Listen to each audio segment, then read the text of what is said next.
Informasi lain, Saudara, Polres Sarmi, Polda Papua menggelar rekonstruksi kasus pembunuhan bayi oleh ibu kandungnya sendiri di Kampung Vietnam, Distrik Sarmi Kota, Kabupaten Sarmi, Papua.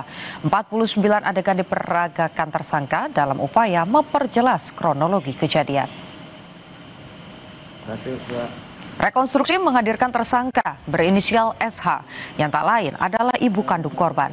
Kasat Reskrim Polres Sarmi Ibda Firmansyah memimpin langsung proses rekonstruksi. Atas perbuatannya, tersangka terancam hukuman penjara seumur hidup atau paling lama 20 tahun penjara. Dalam rekonstruksi yang berlangsung, pelaku memperagakan adegan dari awal hingga akhirnya menguburkan korban di belakang rumahnya.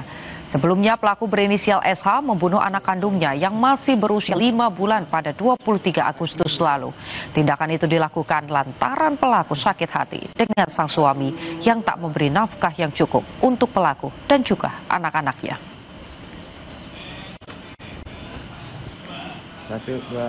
Tempat di Kampung Vietnam, Distrik Sarmi Kota, dengan jumlah 49 adegan yang menggambarkan secara kronologis sesuai keterangan tersangka dan saksi-saksi.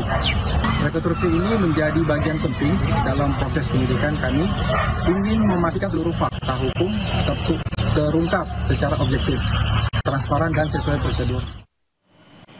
Usai jeda, Saudara, keluarga terapis spa yang ditemukan tewas di sebuah lahan kosong di Jakarta Selatan mencabut laporan terkait dugaan perusahaan mempekerjakan anak di bawah umur. Informasi selengkapnya, Saudara, hanya di Borgo.